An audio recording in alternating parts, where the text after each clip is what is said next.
It was October 2025. Four college students, Jake, Ryan, Emily, and Sarah, drove up from Chicago. They were smart kids, modern kids. When they stopped at a local gas station, the owner looked them dead in the eye and literally begged them not to stay out past dark. Jake just smirked. He completely dismissed it as, just another local monster story meant to scare the city tourists. But the old man, he didn't smile. He just leaned in and whispered, "The Wendigo isn't a story. Listen to me. When you are out in the forgotten corners of the world, ignoring local logic is the very first step toward becoming a statistic." They ignored him, and they drove on. And that brings us to the location itself, Blackwood Forest, deep up in northern Minnesota. This isn't some state park with clearly marked trails and friendly ranger stations. No, this is absolute isolation. We're talking miles of towering pines and this endless, suffocating darkness that just seems to swallow the light entirely. Now, for centuries, local tribes have passed down a very specific, unbreakable rule about this exact stretch of timber. The rule is simple. Never, ever follow a whistle in the woods. Because if you do, the Wendigo is going to find you. Right away, when the group set up their camp at sunset, they noticed something was fundamentally wrong. Think about it. A normal forest at night is a symphony of life, right? You've got crickets, the wind rustling, owls. But Blackwood Forest? Unnatural stillness. I mean, absolutely no birds, no insects, nothing. Just a deafening, heavy silence. It was the sound of a forest holding its breath. It's the sound an ecosystem makes when it knows an apex predator is awake. So, as they're gathered around their little fire, really trying hard to ignore this oppressive quiet, Sarah heard it. The first whistle. It was this soft, distant sound just slipping through the trees. And it definitely wasn't a bird. It wasn't the wind. It was a distinct, deliberate whistle. Everyone just froze. Then, a few seconds later, it came again. Longer this time. Ryan tried to kind of laugh it off, saying, "Oh, it's just another camper." But Emily pointed out the grim reality. There were no other campsites for 20 miles. They were utterly alone. Well, or so they thought. Man, the terror escalated so quickly. At sunset, like we said, it was just that unnatural silence. But by 2 a.m., Jake wakes up. There is a shadow standing right outside the fabric of his tent. It's tall, impossibly tall, at least 8 feet. When he tries to really focus on it, the shadow just vanishes back into the trees. Jake desperately tries to convince himself it was just a nightmare. Until he hears the whistle again, right behind him. He spins around, but there's absolutely nothing there. By morning, the reality of their situation is completely undeniable. They wake up to find huge footprints completely surrounding their camp. Now, the sheer amount of undeniable physical evidence is what really ties this case together. These footprints, they weren't bear tracks. They looked human, but just impossibly large. Ryan was terrified and wanted to leave immediately, but Jake insisted they stay one more night. Big mistake.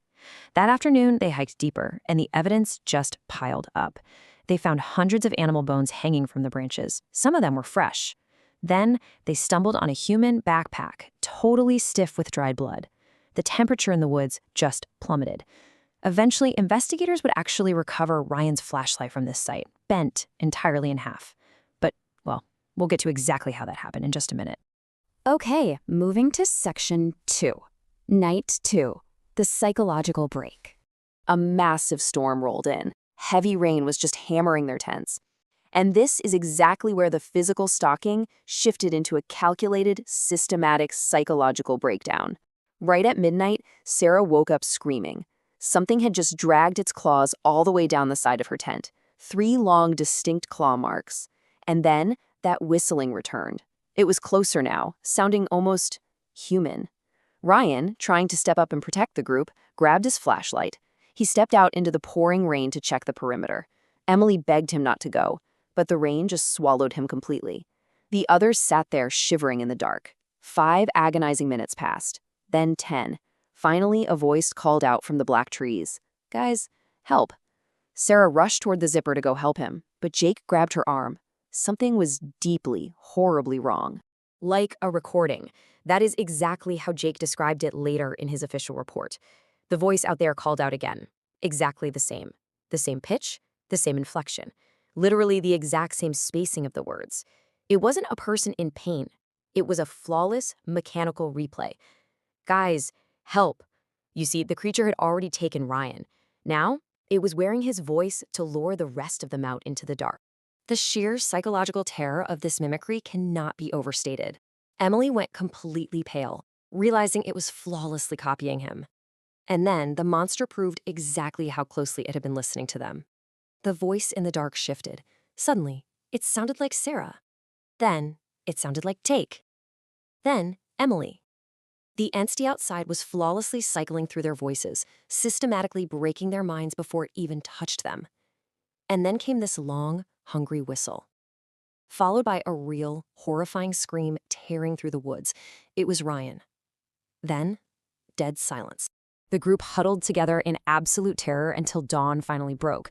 They found Ryan's crushed flashlight and immediately began a panicked retreat. But the thing is, the forest traps its prey systematically. Step 1, shift the paths. Every single direction they took just looked wrong. Step 2, the loop. After hours of exhausting, desperate hiking, they kept returning to the exact same clearing, marked by the same broken tree and the same pile of stones. It's like the forest was alive. Step 3, isolate and hunt. It wasn't going to let them leave. It was just wearing them down. Evening fell. The shadows stretched out. Emily was walking right behind Jake and Sarah. Right behind them. One moment, she was there. The next, gone. No scream, no sound of a struggle. The absolute impossibility of that quiet is just staggering. A human being taken in a fraction of a second without making a single sound. Sarah completely broke down. Jake was violently shaking, and the silence was back. Heavy, suffocating. There were no footprints, nothing. Just the panicked heartbeats of the two survivors. Then, from high up in the tree line, a voice called out. It was Emily's voice. Perfect. Flawless. Jake. Sarah. But Emily wasn't up there. It was a trap. And then the whistle followed. Closer, closer, closer. And that is when they finally saw it, standing right there between the trees, the Wendigo. It was this skeletal entity, impossibly tall, stretching 8 feet up into the canopy. Its pale skin was pulled so tight over its bones it literally looked ready to snap. Its eyes glowed in the pitch dark like dying embers, and its mouth, it was this grotesque slit stretching from ear to ear, just filled with rows of jagged, broken teeth. The creature smiled at them. Then it began to whistle. Sarah ran. The thing chased her. Its long limbs moved with this unnatural, terrifying speed. In seconds, it dragged her into the darkness. Her screams echoed. And then they stopped. 0. That is the exact number of traces authorities found of Ryan, Emily, or Sarah after searching Blackwood Forest for weeks. Jake, he didn't look back. He ran blindly for hours until he finally collapsed on the shoulder of a highway. He was the sole survivor of the Blackwood Forest incident. But here's the thing. Surviving an encounter with an apex predator doesn't mean you're actually free. Which brings us to the final section. The hunt never truly ends. Jake made it back to civilization. He made it back to the safety of the city. But his case file, it remains open.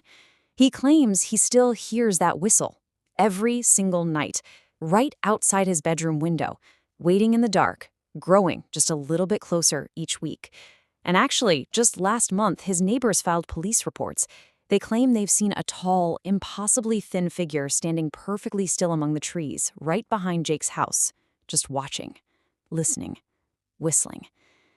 The Wendigo didn't stay in Blackwood Forest. It followed its prey home. Which leaves us with a final, truly chilling thought for this explainer.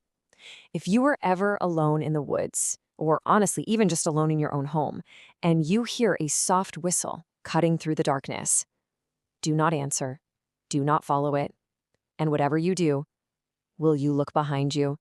Because once you do, the hunt begins again. Thank you for joining me to examine this case file today. Keep your lights on and seriously, stay safe.